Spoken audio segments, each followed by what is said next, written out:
Mahadev TNPSC YouTube channel சார்பாக எல்லாருக்கும் பெரிய வணக்கம். ஸோ நம்ம ஓவராலாக ஃபஸ்ட்டு என்னென்ன நியூஸ்லாம் பார்க்கணுங்கிறத பார்த்துட்டு அதுக்கப்புறம் let we moving to the nitty gritties. So first actually நம்ம இந்த நியூஸ் பற்றி நம்ம பார்க்கணும் இன்னைக்கு. இது ஒன்றும் புது நியூஸ் கிடையாது, இது நம்ம ஏற்கனவே நேற்று பார்த்த நியூஸ் தான்.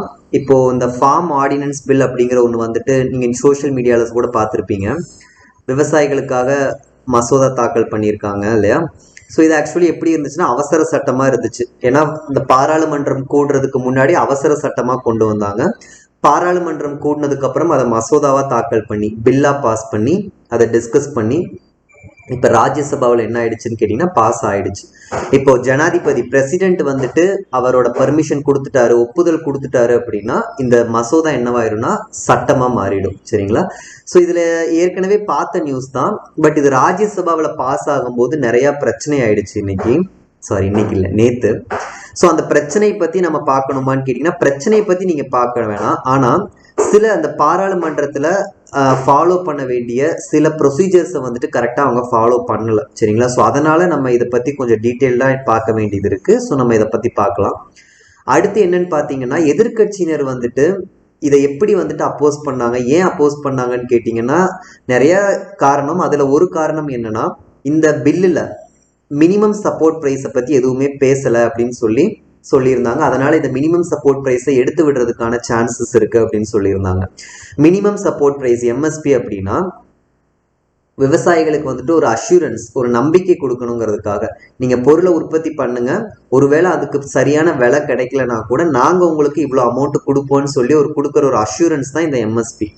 ஸோ இதை பத்தி எதுவுமே பேசாததுனால இது எடுத்து விட்டுருவாங்களோங்கிற மாதிரி ஒரு பாயிண்ட் வச்சாங்க. ஆளும் கட்சியினர் என்ன சொன்னாங்கன்னா அப்படிலாம் இல்லை, நாங்கள் எம்எஸ்பி எடுக்கிற ஐடியா எங்களுக்கு கிடையாதுன்னு சொல்லியிருந்தாங்க. ஸோ இப்படி போயிட்டு இருக்கும்போது கோதுமைக்கான எம்எஸ்பியை வந்துட்டு 2.6% இன்க்ரீஸ் பண்ணியிருக்காங்க. சரிங்களா? ஸோ இது சம்மந்தப்பட்ட ஒரு நியூஸாக இருக்கிறதுனால நான் இதை எங்களுக்கு எக்ஸ்பிளைன் பண்ணேன்.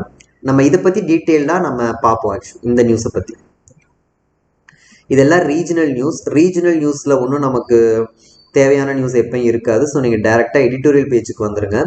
எடிட்டோரியல் பேஜில் இது பார்த்தீங்கன்னா இந்தியா சைனா ரிலேஷன்ஷிப்பை பற்றி நம்ம நிறைய இந்த இந்தியா சைனா ரிலேஷன்ஷிப் பற்றி பார்த்துட்டோம். சும்மா ஒவ்வொரு தடவையும் நியூஸில் வரும்போது படிச்சுக்கிட்டே இருக்கணுங்கிற அவசியம் இல்லை. அன்லஸ் ரொம்ப ஸ்ட்ராட்டஜிக்கலாக ஏதாவது ஒரு முக்கியமான நியூஸ்னா மட்டும் நம்ம பார்த்துக்கிட்டா போதும், மற்றபடி நமக்கு தேவையில்லை. இது பார்த்தீங்கன்னா ஃப்ரண்ட் பேஜில் இப்போ பார்த்தோம் இல்லையா, அந்த ராஜ்யசபாவில் நடந்த பிரச்சனை அது சம்மந்தப்பட்ட நியூஸ். ஸோ இதை பற்றி நம்ம ரெண்டு நியூஸையும் கிளப் பண்ணி இதை பற்றி நம்ம படிச்சுக்கலாம். அடுத்து பார்த்தீங்க அப்படின்னா இது கொரோனாவை பற்றி நான் உங்களுக்கு ஏற்கனவே சொல்லியிருக்கேன். திருப்பி டெய்லி நியூஸ் வந்துக்கிட்டே தான் இருக்கும் கொரோனாவை பற்றி. ஸோ நம்ம டெய்லியும் வர நியூஸ்லாம் படிக்கணுங்கிற அவசியம் இல்லை. அன்லஸ் ஏதாவது ஒரு சென்சிபிளான ஒரு இன்னோவேஷன் ஏதாவது ஒன்று கண்டுபிடிச்சிருக்காங்க, ஏதாவது ஒரு விஷயம் நம்ம அதை பற்றி மட்டும் டீட்டெயில்டாக பார்க்கலாம். மற்றபடி டெய்லியும் வந்துட்டு இருக்கிற நியூஸ் பற்றி நீங்கள் படிக்கணுங்கிற அவசியம் இல்லை.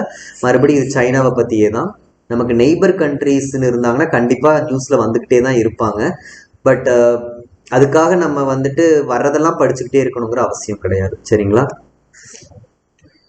இன்னைக்கு நியூஸ் பேப்பரில் ரொம்ப ரொம்ப இம்பார்ட்டண்ட்டான நியூஸ்னு என்ன கேட்டிங்கன்னா நான் இதை தான் சொல்லுவேன் ஆக்சுவலி. ஏன்னா இது லேபர் பில்ஸ் பற்றி பேசுது. இதுக்கு முன்னாடி ஒரு 2 டேஸ்க்கு முன்னாடி சாட்டர்டேவோ சண்டேவோ இந்த நியூஸ் வந்துருந்துச்சு. பட் நம்ம அன்னைக்கு நியூஸ் பேப்பர் டிஸ்கஸ் பண்ணலை, அதனால் இந்த நியூஸ் நான் எக்ஸ்பிளைன் பண்ணலை. ஸோ அதையும் சேர்த்து அதை விட இன்னைக்கு கொடுத்துருக்கிறதுல பார்த்தீங்கன்னா அதையும் கொடுத்துருக்காங்க. அந்த நியூஸில் என்னெல்லாம் கொடுத்துருந்தாங்களோ அதையும் கொடுத்துருக்காங்க. அது போக நிறைய இன்ஃபர்மேஷன்ஸும் கொடுத்துருக்காங்க. ஸோ அது எல்லாத்தையும் சேர்த்து நம்ம இன்னைக்கு வீடியோவில் பார்க்கலாம். இது வந்துட்டு இந்த அப்ரஹாம் அக்கார்ட்ஸ் அப்படிங்கிறது, இது நம்ம ஏற்கனவே இந்த இஸ்ரேல் பாலஸ்டைன் இஷ்யூவை பற்றி உங்களுக்கு நான் எக்ஸ்பிளைன் பண்ணியிருக்கேன்.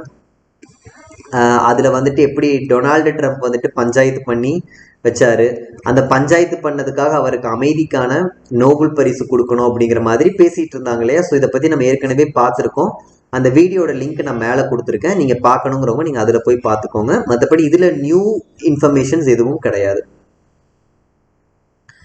அடுத்து பார்த்தீங்கன்னா மறுபடியும் இதுவும் இந்த ஃப்ரண்ட் பேஜில் கொடுத்துருக்கிறது தான் அந்த ராஜ்யசபாவில் நடந்த அந்த பிரச்சனை. அடுத்து அந்த எம்எஸ்பியை பற்றி அந்த ஃப்ரண்ட் பேஜில் கொடுத்துருக்கிறத கொஞ்சம் டீட்டெயிலாக எக்ஸ்பிளைன் பண்ணியிருக்காங்க, அவ்வளோதான்.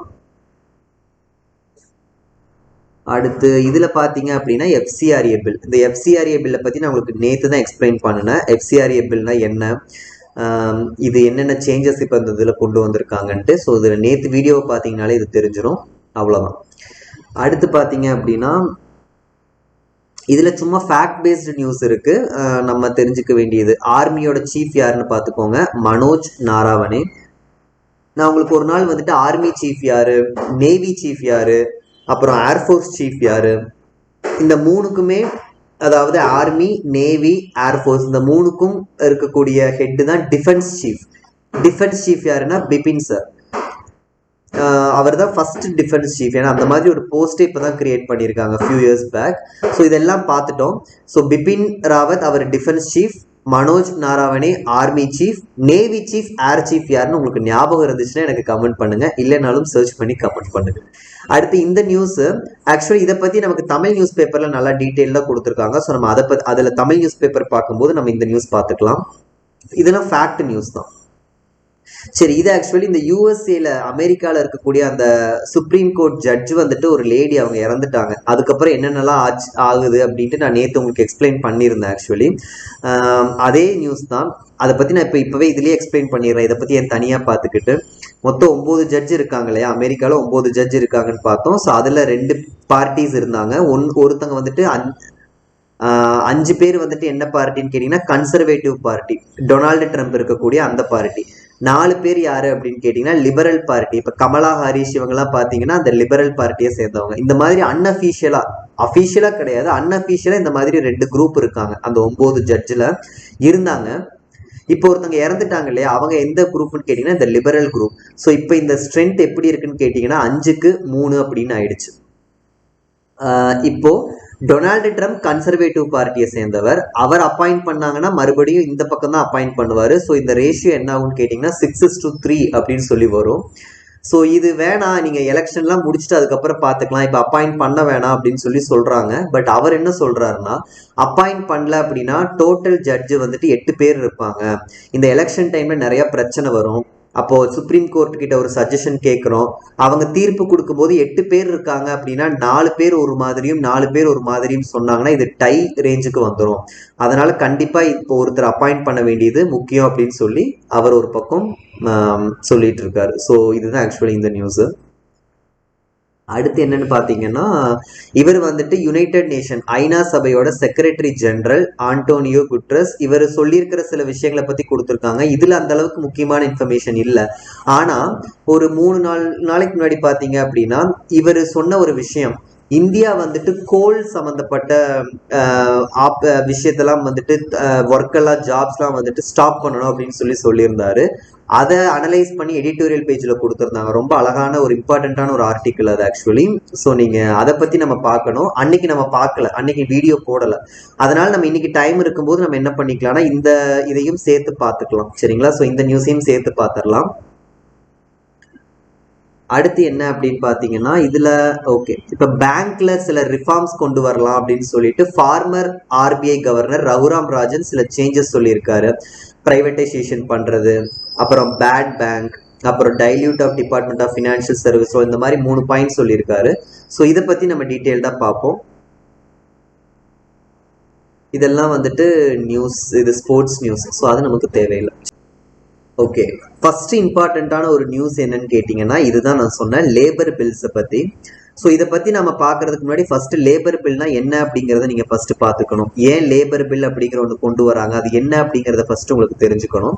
ஆக்சுவலி இந்தியா மாதிரியான ஒரு கண்ட்ரியில் லேபர் ஃபோர்ஸ் அப்படிங்கிறது ஒரு பெரிய விஷயம் இல்லையா?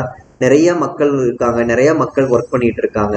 அப்ப இந்த மக்கள் அந்த லேபர்ஸ்க்கு என்ன வேணும்னு கேட்டீங்கன்னா அது ரெகுலேஷன் பண்ணணும். அவங்கள ஒழுங்குபடுத்துறதுக்கு நிறைய பில்ஸ் தேவைப்படும். அவங்களுடைய வேலையோட ஜாப் செக்யூரிட்டிக்கு, அவங்களுடைய சேஃப்டி, அவங்களோட கரெக்டாக அவங்களுக்கு சம்பளம் போய் சேருதா, அவங்களோட ஒர்க்கிங் ஹவர்ஸ், இது எல்லாமே எதுல வரும்னு கேட்டீங்கன்னா ரெகுலேஷன்ஸ்ல வரும். சரிங்களா? லேபர் ஃபோர்ஸ்க்கான ஒரு ரெகுலேஷனுக்குள்ள வரும். இதுக்காக போடுற பில்லு தான் என்னன்னு கேட்டீங்கன்னா லேபர் பில்ஸ். சரிங்களா? ஸோ இது ஆக்சுவலி இதுக்கு முன்னாடி பில் இருந்துச்சு. இப்போ என்ன பண்ணியிருக்காங்கன்னா அதில் இன்னும் சில சேஞ்சஸ் கொண்டு வந்திருக்காங்க. இது இப்போ கொண்டு வந்த சேஞ்சஸ் இல்லை, 2019 என்ன பண்ணாங்கன்னா ஒரு 4 பில் கொண்டு வந்தாங்க. பட் இந்த 4 பில்ல பார்த்தீங்கன்னா ஒரே ஒரு பில் மட்டும்தான் பாஸ் ஆச்சு. அப்போ அந்த மிச்சம் பாஸ் ஆகாத ஒரு 3 பில்ல மறுபடியும் இப்போ எடுத்துட்டு வராங்க சில சேஞ்சஸோட. என்னென்ன சேஞ்சஸ்லாம் இருக்கு அப்படிங்கிறத நம்ம இப்போ பார்க்க போறோம். ஸோ ஃபர்ஸ்ட் என்ன இருக்கு அப்படின்னு பார்த்தீங்கன்னா, நீங்க ஒருவேளை நோட்ஸ் எழுதிட்டு இருக்கீங்க அப்படின்னா இதெல்லாம் நோட் பண்ணி வச்சுக்கோங்க. ஏன்னா நிறைய இதை லிஸ்ட் அவுட் பண்ணியிருக்காங்க. சரி, இந்த 4 லேபர் பில்லுல ஏற்கனவே இருக்கிற 29 லாஸ் என்ன பண்ணியிருக்காங்கன்னா சேஞ்ச் பண்றாங்க. சரிங்களா, அதை மென்ஷன் பண்ணியிருக்காங்க. என்னென்ன அந்த 4 பில் அப்படின்னு பார்த்தீங்கன்னா, ஃபர்ஸ்ட் ரெகுலேஷன் ஆஃப் வேஜஸ், அடுத்து ஆக்குபேஷனல் சேஃப்டி அண்ட் ஹெல்த், மூணாவது சோஷியல் செக்யூரிட்டி, நாலாவது இண்டஸ்ட்ரியல் ரிலேஷன்ஸ். இந்த 4 பில்ல எது மட்டும்தான் பாஸ் ஆச்சுன்னா, இந்த ஃபர்ஸ்ட் இருக்கக்கூடிய அந்த ரெகுலேஷன் ஆஃப் வேஜஸ்ன்னு இருக்கு பாத்தீங்களா, அது மட்டும்தான் என்ன ஆச்சுன்னா போன வருஷம் பாஸ் ஆச்சு, மிச்சம் 3 பாஸ் ஆகல. இப்போ அதை கொண்டு வந்திருக்காங்க. அதுல என்னென்ன சேஞ்சஸ்லாம் இருக்கு அப்படிங்கறத ஒவ்வொன்றா நம்ம பார்க்கலாம். ஸோ நம்ம இந்தியாவில் ஏற்கனவே ஒரு சட்டம் இருக்கு, ஃபேக்டரிஸ் ஆக்ட் ஆஃப் 1948. இந்த சட்டத்துக்குள்ள எதெல்லாம் அவங்க ஃபேக்டரி, இந்த சட்டத்துக்குள்ள எதெல்லாம் வருமோ, எந்தெந்த ஃபேக்டரிலாம் வரும் அப்படின்னு கேட்டீங்கன்னா, ஏதாவது ஒரு ஃபேக்டரியில 10 ஒர்க்கர்ஸ்க்கு மேல ஒர்க் பண்ணாங்கன்னா அதெல்லாம் எதுக்குள்ள வந்துடும்னா இந்த சட்டத்துக்குள்ள வந்துடும். 10 பேர் இல்லைன்னா 20 பேர். அது என்ன 10 இல்லைன்னா 20 அப்படின்னா, ஒரு ஃபேக்டரி எலக்ட்ரிசிட்டியை யூஸ் பண்ணுது அப்படின்னா, மின்சாரத்தை யூஸ் பண்றாங்க அப்படின்னா, அந்த ஃபேக்டரியில 10 ஒர்க்கருக்கு மேல இருந்தாலேவும் அதை வந்துட்டு ஃபேக்டரி அப்படின்னு சொல்லிடுவாங்க. எலக்ட்ரிசிட்டியை யூஸ் பண்ணல அப்படின்னா, அந்த ஃபேக்டரியில 20 பேர்த்துக்கு மேல இருந்துச்சுன்னா அது வந்துட்டு இந்த சட்டத்துக்குள்ள வரணும். சரிங்களா, அதாவது இப்போ உதாரணத்துக்கு எல்லா ஃபேக்டரியுமே எலக்ட்ரிசிட்டியை யூஸ் பண்ணணும்னு அவசியம் இல்லை. இப்போ உதாரணத்துக்கு இந்த பட்டாசு தொழிற்சாலை, தீப்பெட்டி தொழிற்சாலை, இதெல்லாம் பார்த்தீங்கன்னா மேனுவல் ஒர்க் தான், எலக்ட்ரிசிட்டி இருக்காது இல்லையா. ஸோ அவங்கெல்லாம் என்ன பண்ணிக்கலாம்னா 20 ஒர்க்கர்ஸ் வரைக்கும் வச்சுக்கலாம், இந்த சட்டத்துக்குள்ள வரமாட்டாங்க. 20 ஒர்க்கர்ஸ்க்கு மேல இருந்தா மட்டும்தான் இந்த சட்டத்துக்குள்ள கொண்டு வருவாங்க. இதுதான் ஃபேக்டரிஸ் ஆக்ட் ஆஃப் 1948. இந்த 10-20 இந்த ரேஷியோவை இப்ப என்ன மாத்திருக்காங்கன்னா 20-40 சொல்லி மாத்திருக்காங்க. சரிங்களா, ஸோ இப்போ நான் 40 பேர் என் ஃபேக்டரியில ஒர்க் பண்ணா மட்டும்தான், ஒருவேளை நான் எலக்ட்ரிசிட்டியை யூஸ் பண்ணாத ஒரு ஃபேக்டரி வச்சிருக்கேன், 40 பேர் மேல ஒர்க் பண்ணா மட்டும்தான் நான் என்னோட ஃபேக்டரி என்ன ஆகும்னா இந்த சட்டத்துக்குள்ள வரும். 40 பேர்த்துக்கு கம்மியா ஒர்க் பண்ணாங்கன்னா இந்த சட்டத்துக்குள்ள வராது. அப்ப என் ஃபேக்டரியில ஒர்க் பண்ற அந்த லேபர்ஸ்க்குலாம் என்ன ஆகாதுன்னா இந்த சட்டம் என்ன சொல்லுதோ அது வந்துட்டு செல்லுபடி ஆகாது. சரிங்களா, ஸோ இது ஒரு விஷயம், இது ஒரு சேஞ்ச் கொண்டு வந்திருக்காங்க. அடுத்து என்னன்னு பாத்தீங்கன்னா இண்டஸ்ட்ரியல் டிஸ்பியூட்ஸ் ஆக்ட். இந்த இண்டஸ்ட்ரியல் டிஸ்பியூட்ஸ் ஆக்ட் 1947 கொண்டு வந்தது. என்ன சொல்லுது அப்படின்னா, ஒரு ஃபேக்டரியில வந்துட்டு 100 பேர்த்துக்கு மேல ஒர்க் பண்ணக்கூடிய ஒரு ஃபேக்டரியா இருக்கு அப்படின்னா, அந்த ஃபேக்டரியில ஏதாவது ஒரு ரிட்ரென்ச்மெண்ட் அப்படின்னா ஏதாவது ஒரு விஷயம் பண்றாங்க, ஒரு வேலையில இருந்து யாராச்சும் ஒருத்தங்களை வந்துட்டு தூக்குறாங்க, வேலையை விட்டு அனுப்புறாங்க அப்படின்னா அதெல்லாம் கவர்மெண்ட் கிட்ட பர்மிஷன் வாங்கணும். எப்போ 100 பேர்த்துக்கு மேல ஒர்க் பண்றாங்க அப்படின்னா. இதை என்ன பண்ணிட்டாங்கன்னா இப்போ 300 பேர் ஆக்கிட்டாங்க. அப்போ 300 பேர் ஒர்க் பண்ணாதான் இப்போ அந்த ஃபேக்டரி என்ன பண்ணுவாங்கன்னா கவர்மெண்ட் கிட்ட பர்மிஷன் கேட்டுட்டு ஏதாவது ரீட்ரென்ச்மெண்ட் ப்ராசஸ் பண்ணணும்னா அதை வந்துட்டு பண்ண முடியும். அப்ப 300 பேருக்கு கம்மியா ஒர்க் பண்ணாங்கன்னா அவங்க யாரையும் கேட்க தேவையில்லை. சரிங்களா, இது வந்துட்டு லேபருக்கு நல்லது கிடையாது. ஆக்சுவலி இது எதுக்கு கொண்டு வந்திருக்காங்கன்னு கேட்டீங்கன்னா ஈஸ் ஆஃப் டூயிங் பிஸ்னஸ். அதாவது நம்ம நாட்டில் வந்துட்டு வெளிநாட்டுல இருந்து நிறைய பேர்த்த வந்துட்டு பிசினஸ் பண்ண வைக்கணும் அப்படிங்கிறதுக்காக இந்த மாதிரி நிறைய லாஸ் இருந்துச்சு அப்படின்னா, 100 பேர்த்துக்கு மேல ஒர்க் பண்ணாங்கன்னா கவர்மெண்ட் கிட்ட பர்மிஷன் வாங்கிட்டு தான் இது பண்ணணும் அப்படின்றதா ஃபாரின்ல இருந்து நிறைய பேர் வரமாட்டாங்க இல்லையா. ஸோ அவங்களுக்கு வந்துட்டு ஈஸ் பண்ணி கொடுக்கணும், பிசினஸ் பண்றதுக்கு வழியை வந்துட்டு ஸ்மூத் பண்ணி கொடுக்கணுங்கிறதுக்காக இந்த மாதிரி விஷயங்களை கொண்டு வந்திருக்காங்க. இது ஒரு சேஞ்ச். இன்னொன்னு என்னன்னு பாருங்க, 1946 இருக்கிற இண்டஸ்ட்ரியல் எம்ப்ளாய்மெண்ட் ஆக்ட். இதுபடி என்ன அப்படின்னு பாத்தீங்கன்னா, இப்போ நான் ஒரு ஃபேக்டரி வச்சிருக்கேன். இந்த ஃபேக்டரியில வந்துட்டு யார் யாரெல்லாம் ஒர்க் பண்ணலாம், இவங்களை வந்துட்டு இவங்களுக்கு என்னென்ன கண்டிஷன்ஸ் இருக்கு, எப்பெல்லாம் நான் வந்துட்டு இந்த கண்டிஷன்ஸ் இவங்க மீறினாங்கன்னா நான் இவங்களை வந்துட்டு வேலையை விட்டு தூக்கலாமா என்ன, இந்த கண்டிஷன்ஸ்லாம் என்ன, இப்படின்னு ஒவ்வொரு ஃபேக்டரிக்கு என்ன ஆகும்னு கேட்டிங்கன்னா ஒரு லிஸ்ட் இருக்கும் இல்லையா, 1 2 3ன்னு இந்த மாதிரி நிறைய கண்டிஷன்ஸ் இருக்கும். இதெல்லாம் என்ன பண்ணணும்னு கேட்டிங்கன்னா அவங்க கவர்மெண்ட் கிட்ட எக்ஸ்பிளைன் பண்ணணும். எப்போ அப்படின்னு கேட்டிங்கன்னா 100 பேர்த்துக்கு மேலே இருக்கிற ஃபேக்டரியா இருந்துச்சுன்னா they should define conditions. Government கிட்ட அவங்க என்ன பண்ணணும்னா ஃபார்மலா அவங்க வந்துட்டு இதெல்லாம் சொல்லணும், இதுதான் எங்களுடைய கண்டிஷன்ஸ் அப்படின்னு சொல்லி. ஆனால் இப்போ என்ன பண்ணிட்டாங்கன்னா 300 பேரா மாத்திட்டாங்க. ஸோ 300 பேருக்கு மேல இருந்தா மட்டும்தான் அவங்க சொல்லணும். 300 பேருக்கு கம்மியா இருந்தா இந்த கண்டிஷன்ஸ் எல்லாம் எக்ஸ்பிளைன் பண்ணுங்கிற அவசியம் இல்லை, எப்ப வேணாலும் அவங்க என்ன வேணா பண்ணிக்கலாம். சரிங்களா, ஏன்னா கவர்மெண்ட் கிட்ட அவங்க எதையுமே எக்ஸ்பிளைன் பண்ணணுங்கிற அவசியம் இல்லை. ஸோ இந்த மாதிரி சில சேஞ்சஸ் எல்லாம் கொண்டு வந்திருக்காங்க. ஸோ இதெல்லாம் ஒரு சேஞ்சா, ஒரு செட் ஆஃப் சேஞ்சஸா வைக்கிறாங்க.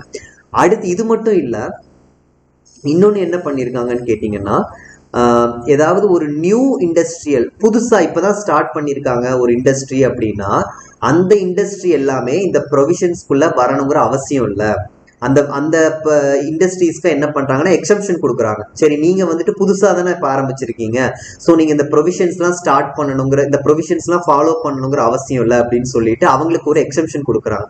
ஸோ இது முழுக்க முழுக்க யாருக்கு நல்லது அப்படிங்கிறது உங்களுக்கே புரியும்னு நினைக்கிறேன். அடுத்து மூணாவதா என்ன சொல்றாங்கன்னு கேட்டீங்கன்னா கான்ட்ராக்ட் லேபர்லயும் சில சேஞ்சஸ் கொண்டு வந்திருக்காங்க. இதுக்கு முன்னாடி என்ன இருந்துச்சு அப்படின்னா ஒரு 20 பேர் கான்ட்ராக்ட் ஒர்க்கர்ஸா இருக்காங்க அப்படின்னா அப்ப என்ன ஆயிரும்னு கேட்டீங்கன்னா அந்த ஃபேக்டரி வந்துட்டு இந்த கான்ட்ராக்ட் பில் என்ன சொல்லுதோ அதை கேட்கற மாதிரி ஆயிரும். 20 பேருக்கு மேல கான்ட்ராக்ட் ஒர்க்கர்ஸ் இருந்தாங்க அப்படின்னா அவங்க சட்டம் என்ன சொல்லுதோ அதைப்படி நடக்க வேண்டியதா இருந்துச்சு. இப்ப அது என்ன பண்ணிட்டாங்கன்னா 50 பேரா மாத்திட்டாங்க. 50 பேர் கான்ட்ராக்ட் ஒர்க்கர்ஸ் இருந்தா மட்டும்தான் அந்த கம்பெனி வந்துட்டு கான்ட்ராக்ட் ஒர்க்கர்ஸ்க்கு இருக்கக்கூடிய அந்த சட்டத்தை வந்துட்டு ஃபாலோ பண்ணணும். 50 பேருக்கு கம்மியா இருந்தா அது தேவையில்லை. ஸோ இதெல்லாம் பாருங்க என்ன நடந்துட்டு இருக்குன்னு சொல்லிட்டு. அடுத்து என்னன்னு பாத்தீங்கன்னா இது ஒரு நல்ல விஷயம்னு சொல்லலாம். ஆக்சுவலி பாத்தீங்கன்னா கான்ட்ராக்ட் லேபருக்குள்ள யாரை மட்டும் இன்க்ளூட் பண்றாங்கன்னு கேட்டீங்கன்னா இந்த நான் கோர் ஆக்டிவிட்டிஸ், இந்த கேன்டீனு, கிளீனிங்கு, செக்யூரிட்டியா இருக்காங்க இல்லையா, அதெல்லாம் நான் கோர். ஒரு ஃபேக்டரியா இருந்துச்சுன்னா இதெல்லாம் அடிஷனல் தானே, இந்த கேன்டீனு, செக்யூரிட்டி, கிளீனிங்கு, மெயின்டெனன்ஸ், இதெல்லாம் இவங்கள வேணா கான்ட்ராக்ட் வச்சுக்கலாம். ஆனா கோர் ஒர்க் பண்றாங்க அப்படின்னா அவங்கள நீங்க என்ன பண்ணணும்னா கான்ட்ராக்ட் ஒர்க்கர்ஸா வைக்க கூடாது. அதாவது இப்போ ஒரு ஐடி செக்டர்னா அதுல உள்ள ஒர்க் பண்ற அந்த ஐடி எம்ப்ளாயிஸ் தான் கோர் ஒர்க்கர்ஸ். அவங்கள நீங்க என்ன பண்ணக்கூடாதுன்னா கான்ட்ராக்ட் ஒர்க்கிங்ஸ்குள்ள கொண்டு வரக்கூடாது அப்படிங்கிற மாதிரி ஒரு சேஞ்சஸ் கொண்டு வந்திருக்காங்க. ஸோ இந்த மாதிரி ஒரு விஷயம் இருக்கு. அடுத்து இதுக்கு முன்னாடி என்ன இருந்துச்சுன்னு கேட்டீங்கன்னா ஒரு ரொம்ப ஒரு டேஞ்சரஸான ஒரு ஒர்க்கா இருக்கு அப்படின்னா அதுல வந்துட்டு விமென்ஸ் எல்லாம் வந்துட்டு எம்ப்ளாய் பண்ணக்கூடாது. விமென்ஸை வந்துட்டு தடுக்கிறதுக்கான அதிகாரம் யார்கிட்ட இருந்துச்சுன்னு கேட்டீங்கன்னா கவர்மெண்ட் கிட்ட இருந்துச்சு. இப்ப அதெல்லாம் என்ன பண்ணிட்டாங்கன்னா ரிமூவ் பண்ணிட்டு கரெக்டான சேஃப்கார்ட்ஸ் மூலியமா இருந்துச்சு அப்படின்னா அவங்க வந்துட்டு ரெக்ரூட் பண்ணிக்கலாம் யாரை வேணாலும் அப்படிங்கிற மாதிரி என்ன பண்ணிட்டாங்கன்னா இந்த பில் எல்லாம் சேஞ்ச் பண்ணி கொண்டு வந்திருக்காங்க.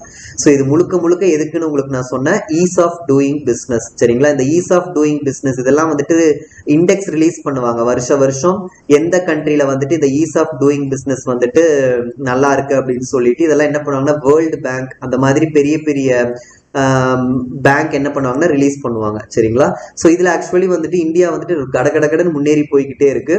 அதுல நிறைய மால் பிராக்டிஸ் நடந்திருக்கு. இது வந்துட்டு ரொம்ப மேனிபுலேட் பண்றாங்க, கரெக்டா வந்துட்டு கிரைட்டீரியாஸ் வச்சு இதை பண்றது இல்லைன்னு சொல்லிட்டு ஒரு இஷ்யூ. இதுவும் நம்ம ஏற்கனவே நியூஸ் அனாலிசிஸ் பண்ணும்போது பார்த்துருக்கோம். வேர்ல்டு பேங்க் கரெக்டா இதை வந்து பண்றது இல்லை. அதனாலதான் நிறைய கண்ட்ரிஸ் கடகடன்னு அவங்க பாட்டுக்கு முன்னேறிட்டே போறாங்க. நிறைய கண்ட்ரிஸ் ஆக்சுவலி நல்லா பண்ணியும் பாத்தீங்கன்னா அவங்க பின்னாடி போய்கிட்டே இருக்காங்க. ஸோ கரெக்டா அந்த லிஸ்ட் வந்துட்டு கரெக்டா போடுறது இல்லைன்னு சொல்லிட்டு ஒரு கம்ப்ளைண்ட் ஒரு பக்கம் இருக்கு. பட் இப்போ நான் ஏன் இதை சொல்றேன்னா முழுக்க இந்த லா எதுக்கு தான் வந்திருக்கு, யாருக்கு தான் ஃபேவரா இருக்குன்னு பாத்தீங்கன்னா ஒரு ஃபேக்டரி ஸ்டார்ட் பண்றவங்களுக்கு, ஃபேக்டரி நடத்திட்டு இருக்கிறவங்களுக்கு தான் ஃபேவரா இருக்கும். லேபர்ஸுக்கோ அல்லது பப்ளிக்குக்கோ இது அந்த அளவுக்கு ஃபேவரா இல்லைன்னு சொல்லிட்டு இதை கிரிட்டிசைஸ் பண்றாங்க. அது மட்டும் இல்ல, இன்னொரு விஷயம் என்னன்னு கேட்டீங்கன்னா இந்த லேபர் எந்த லிஸ்ட்ல வருதுன்னு பாருங்க. சரிங்களா, இது எனக்கு சர்ச் பண்ணி எனக்கு சொல்லுங்க. அதாவது நம்ம 3 லிஸ்ட் பார்த்தோம் இல்லையா, சென்டர் லிஸ்ட், அடுத்து வந்துட்டு ஸ்டேட் லிஸ்ட், அடுத்து வந்துட்டு கன்கரண்ட் லிஸ்ட், மத்திய பட்டியல், மாநில பட்டியல், பொது பட்டியல். இதுல இந்த லேபர் வந்துட்டு எந்த லிஸ்ட்ல வருது அப்படின்னு சொல்லிட்டு எனக்கு சர்ச் பண்ணி சொல்லுங்க. நம்ம இதுக்கு முன்னாடி நிறைய இந்த மாதிரி பார்த்திருக்கோம் இல்லையா, லேண்ட் எதுல வருது, அடுத்து அக்ரிகல்ச்சர் எதுல வருது, எஜுகேஷன் எதுல வருது, இந்த மாதிரி நிறைய விஷயங்கள் நியூஸ்ல பார்க்க இதெல்லாம் எந்த லிஸ்ட்ல இருக்கு அப்படின்னு சொல்லிட்டு பார்த்துக்கிட்டு இருக்கோம். லேண்ட் பாத்தீங்கன்னா ஸ்டேட் லிஸ்ட்ல வரும், அக்ரிகல்ச்சரும் ஸ்டேட் லிஸ்ட்ல தான் வரும், எஜுகேஷன் வந்துட்டு கன்கரண்ட் லிஸ்ட்ல இருக்கு. சரிங்களா, ஸோ இதெல்லாம் நம்ம ஏற்கனவே பார்த்துட்டோம். இந்த லேபர் எந்த லிஸ்ட்ல இருக்குன்னு பாருங்க.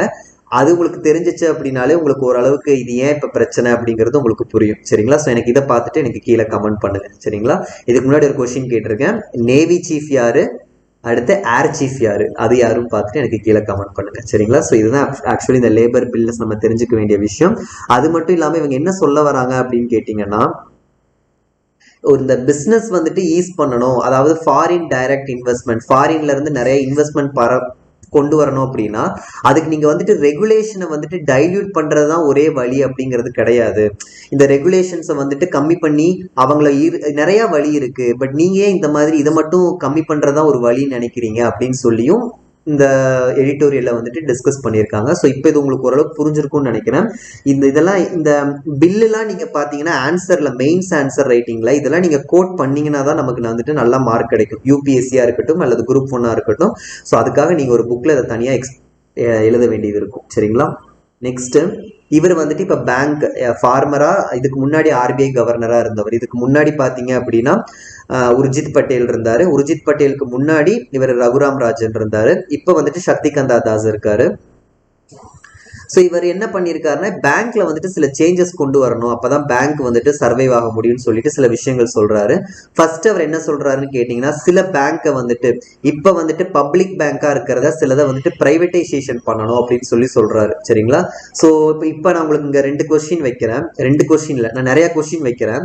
இந்த பேங்க் நேஷனலைசேஷன் எதெல்லாம் வந்துட்டு நம்ம பப்ளிக் பேங்க்னு சொல்லுவோம் அப்படின்னு கேட்டீங்கன்னா இந்திரா காந்தி பீரியட்ல வந்துட்டு ஒரு வருஷம், அது என்ன வருஷம் எனக்கு பாருங்க, எனக்கு சர்ச் பண்ணி சொல்லுங்க.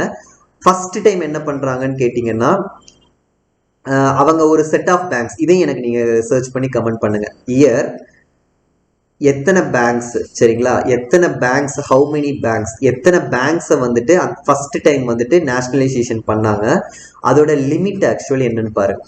அந்த பேங்க்குக்கு எவ்வளோ லிமிட் இருக்கு இது வேணா நான் சொல்லிடுறேன்.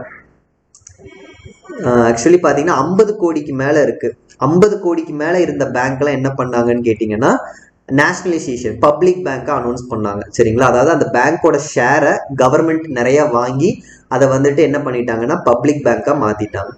மறுபடியும் ஒரு தடவை இந்த நேஷனலைசேஷன் ப்ராசஸ் நடந்துச்சு. அப்போ ஒரு செட் ஆஃப் பேங்க்ஸ், அப்போ ஒரு குறிப்பிட்ட அளவுக்கு பேங்க்கை வந்துட்டு மறுபடியும் நேஷனலைசேஷன் பண்ணாங்க. அப்ப பாத்தீங்க அப்படின்னா 200 கோடிக்கு மேல வச்சிருக்கிற பேங்க் எல்லாத்தையும் மறுபடியும் என்ன பண்ணாங்கன்னா நேஷனலைசேஷன் பண்ணாங்க. ஸோ அப்போ வந்துட்டு எந்தெந்த பேங்க் எல்லாம் வந்துட்டு நேஷனலைசேஷன் பண்ணாங்களோ அதெல்லாம் நம்ம என்னன்னு சொல்லணும்னு கேட்டீங்கன்னா பப்ளிக் செக்டார் பேங்க் அப்படின்னு சொல்றோம். ஸோ இந்த பேங்க்ல சில பேங்க் என்ன சொல்றாருன்னு கேட்டீங்கன்னா இவர் வந்துட்டு பிரைவேட் பேங்கா மாத்தணும், அதாவது ஷேர்ஸ் எல்லாம் வித்து, கவர்மெண்டோட ஷேர் எல்லாம் வித்து அதை மறுபடியும் பிரைவேட் பேங்கா மாத்தணும் அப்படிங்கிற மாதிரி அவர் ஒரு பாயிண்ட் சொல்றாரு. ஸோ நீங்க எங்க பார்க்க வேண்டியது 2 ஆன்சர் பண்ண வேண்டியது 4 கொஸ்டினுக்கு. ஃபர்ஸ்ட் டைம் எப்போ இந்திரா காந்தி பீரியட்ல நேஷனலைசேஷன் நடந்துச்சு, எத்தனை பேங்க் பண்ணாங்க, செகண்ட் டைம் எப்போ நேஷனலைசேஷன் நடந்துச்சு, அப்ப எத்தனை பேங்க் பண்ணாங்க அப்படிங்கறத எனக்கு கீழே கமெண்ட் பண்ணுங்க. சரிங்களா? ஓகே, இது இவர் ஃபர்ஸ்ட் சொல்றாரு. அடுத்து அவர் என்ன பாயிண்ட் சொல்றாருன்னு கேட்டீங்கன்னா பேட் பேங்க் அப்படிங்கிற ஒன்று வந்துட்டு செட்டப் பண்ணணும் அப்படின்னு சொல்றாரு. பேட் பேங்க் அப்படின்னா என்னன்னு கேட்டீங்கன்னா உங்களுக்கு இந்த பேங்க்ல வந்துட்டு என்பிஏ ஒரு பெரிய தலைவலியா இருக்குன்னு உங்களுக்கு தெரியும். என்பிஏ அப்படின்னா இந்த வாரா கடன் அப்படின்னு சொல்லலாம், நான் ப்ராஃபிட்டபிள் அசட்.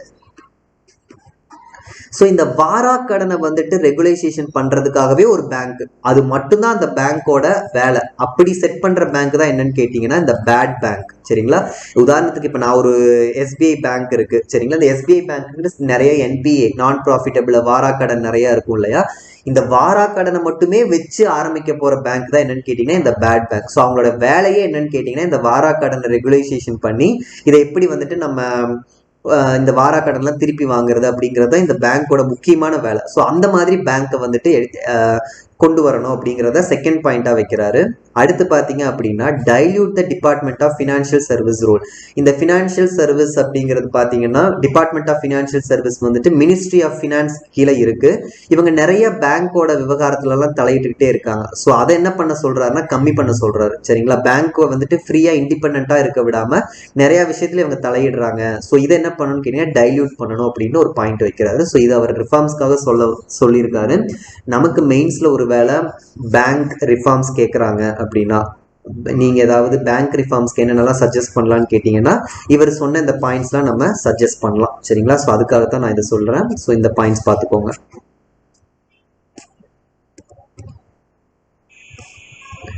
சரி, அடுத்து இது என்னன்னு பார்த்தீங்கன்னா ஓகே, இது நம்ம நேற்று பார்த்துட்டு இருந்த இந்த விவசாயிக்கான அந்த பில்லு என்ன பிரச்சனை அப்படின்னு பாருங்க. ஆக்சுவலி இது ராஜ்யசபாவில் பாஸ் ஆச்சு இல்லையா? நம்ம ராஜ்யசபாவில் ஒரு பில் பாஸ் பண்றாங்க, ஒரு மசோதா தாக்கல் பண்றாங்க அப்படின்னா அதுக்கு என்ன நடக்கணும்னு கேட்டீங்கன்னா ஓட் பண்ணுவாங்க. சரிங்களா? இந்த ஓட் வந்துட்டு 2 முறையா பண்ணலாம். ஒன்று எப்படின்னு கேட்டீங்கன்னா கரெக்டா மிஷின்ஸ் மூலியமா அதை வாக்கெடுப்பு நடத்தி அந்த மாதிரி ஒன்று பண்ணலாம். சரிங்களா? இல்லைன்னா என்ன பண்ணலான்னு கேட்டீங்கன்னா வெறும் வாய்ஸ் ஓட்டு, சரிங்களா. எஸ்னா எஸ்ன்னு கையை தூக்குறது, நோனா நோன்னு சொல்றது, அந்த மாதிரி வாய்ஸ் ஓட்டு எடுக்கலாம். சரிங்களா. ஆக்சுவலி ஆனால் இந்த வாய்ஸ் ஓட் அந்த மாதிரி என்ன சொல்றது, இது வந்துட்டு தனியா முடிவெடுக்க முடியாது ஆக்சுவலி. அதாவது சபாநாயகரோ அல்லது துணை சபாநாயகர் அவங்க மட்டும் நினைச்சா இதை முடிவெடுக்க முடியாது. யாராவது ஒரு எம்பி வந்துட்டு எனக்கு வாய்ஸ் ஓட் பண்றதுக்கு வந்துட்டு இஷ்டம் இல்லை அப்படின்னு சொன்னா கூட வாய்ஸ் ஓட்டை கேன்சல் பண்ணிட்டு அந்த மிஷின் ஓட்டு தான் பண்ணி ஆகணும். அதுதான் ஆக்சுவலி ஃபாலோ பண்ணிட்டு இருக்கிற ரூல்ஸ். ராஜ்யசபா ரூல்ஸ்ல வந்துட்டு 253-54 வந்துட்டு இதை தான் ஆக்சுவலி சொல்லியிருக்காங்க. பட் இப்போ என்ன ஆயிடுச்சுன்னா 8 எம்பி வந்துட்டு இதை அப்போஸ் பண்ணியும் இதை என்ன பண்ணலன்னு கேட்டீங்கன்னா அவங்க கேன்சல் பண்ணாம இப்ப என்னதான் பண்ணியிருக்காங்கன்னு கேட்டீங்கன்னா வாய்ஸ் ஓட்டு தான் நடத்தியிருக்காங்க. ஸோ இதுதான் ஆக்சுவலி ராஜ்யசபாவில் நடந்துட்டு இருக்கிற பிரச்சனை. இது சரியா, கான்ஸ்டிடியூஷனலா இது வந்துட்டு ரைட்டா அப்படின்னு தான் இப்ப நிறைய பேர் கொஸ்டின் பண்றாங்க. ஆக்சுவலி இந்த வாய்ஸ் ஓட்ல என்னென்னலாம் பிரச்சனை வரும் அப்படிங்கிறத பாருங்க. இந்த எடிட்டோரியல் பேஜ்ல இதை தான் சொல்லியிருக்காங்க. Even if a single member demands a division vote. நான் இப்போ சொன்னேன் இல்லையா அந்த மெஷினில் வச்சு ஓட் பண்ணுறாங்கன்ட்டு, அதுக்கு டெக்னிக்கலாக என்ன சொல்லுவாங்கன்னு கேட்டிங்கன்னா டிவிஷன் ஓட்னு சொல்லுவாங்க. ஸோ அந்த மாதிரி தான் அந்த மாதிரி அதாவது ஒருத்தர் டிவிஷன் ஓட்டு பண்ணணும் அப்படின்னு சொன்னால் கூட டிவிஷன் ஓட்டு தான் நடத்தணும் அப்படிங்கிறது தான் ரூல்ஸாக இருக்குது. ஆனால் இதை வந்துட்டு இப்போ ராஜ்யசபா ஃபாலோ பண்ணலை அப்படின்னு சொல்லி அதுதான் இப்போ நடந்துட்டு இருக்கிற பிரச்சனை. ஸோ ஏதாவது மெயின்ஸில் இதை பற்றி கேட்டாங்க அப்படின்னா நீங்கள் இந்த பாயிண்ட்ஸை வந்துட்டு கோட் பண்ணலாம். சரி, ஏன் இந்த வாய்ஸ் ஓட்டில் வந்துட்டு என்னென்ன பிரச்சனை இருக்குது அப்படின்னு பாருங்க.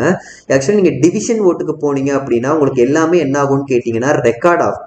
சரிங்களா. உங்களோட ஓட்டு எம்பிஸ் போடுற ஓட்டு எல்லாமே கரெக்டாக ரெக்கார்ட் ஆகும். ஸோ நம்ம என்ன பண்ணிக்கலாம்னா ஏதாவது ரெஃபரன்ஸ்க்கு வேணும் அப்படின்னா கூட நம்ம என்ன பண்ணிக்கலாம்னா இந்த ரெக்கார்டை யூஸ் பண்ணிக்கலாம். அது மட்டும் இல்லாமல் இது எதுக்கும் யூஸ் ஆகும் அப்படின்னு கேட்டிங்கன்னா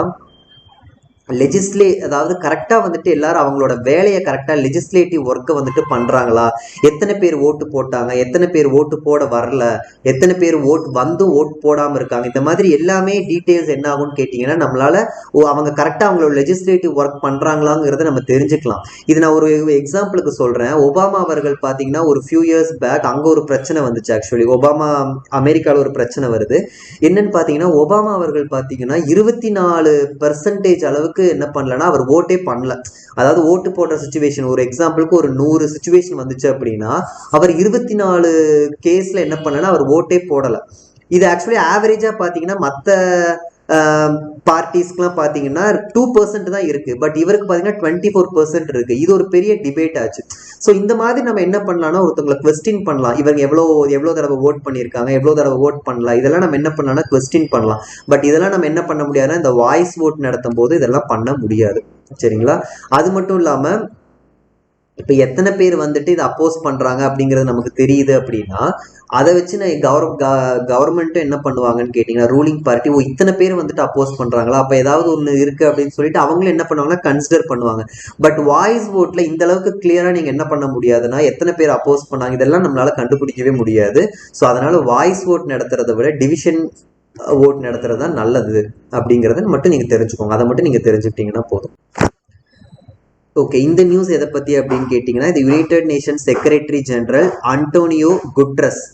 இவர் வந்துட்டு இப்போ நம்ம பார்த்தோம்ல இன்னைக்கு வந்த நியூஸ் கிடையாது. இது ஃப்ரைடேவோ அல்லது சாட்டர்டேவோ வந்த நியூஸ். நம்ம அன்னைக்கு வீடியோ போடலை. சரிங்களா. அதனால நான் இதை எடுத்தேன். பட் இது கொஞ்சம் முக்கியமான நியூஸ்.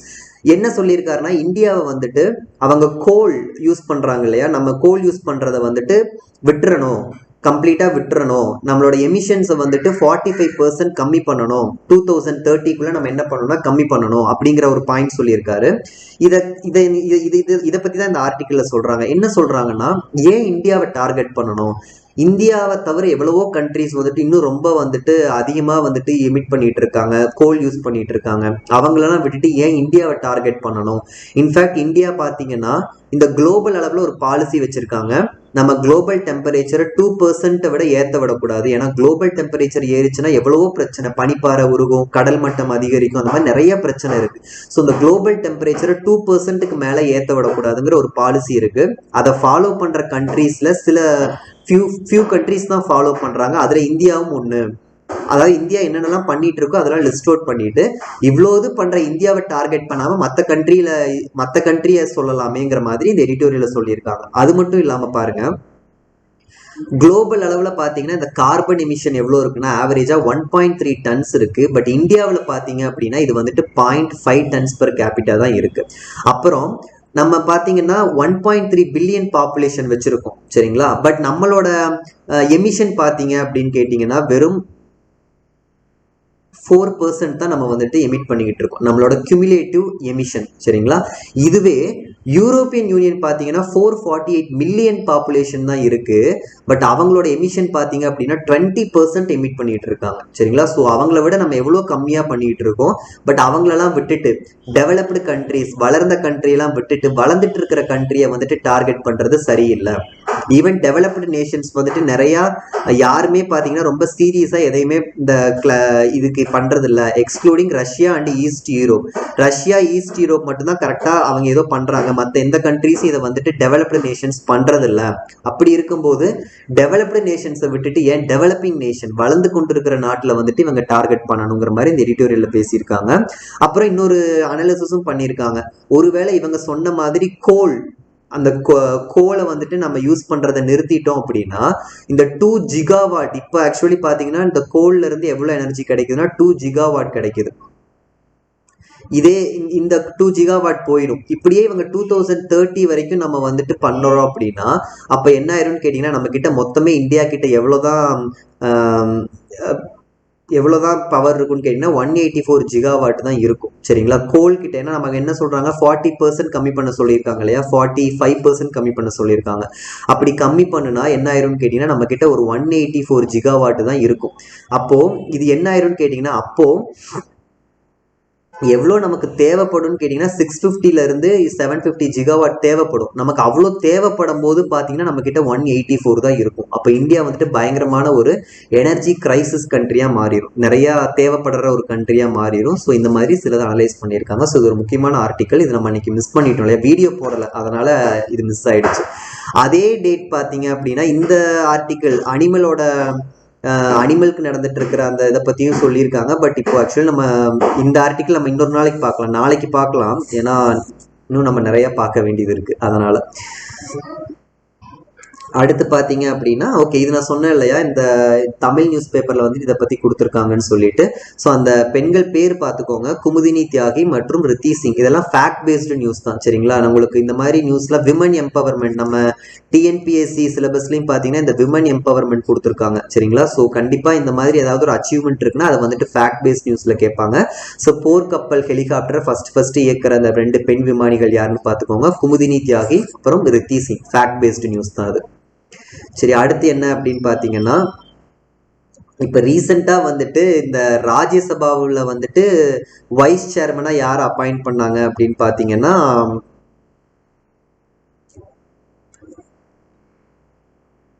ஹரிவன்ஸ் அவரை அப்பாயிண்ட் பண்ணாங்க இல்லையா. அவர் வந்துட்டு யாருன்னு கேட்டிங்கன்னா இப்போ ராஜ்யசபாவுக்கு வைஸ் சேர்மன் அப்பாயிண்ட் பண்ணிட்டாங்க.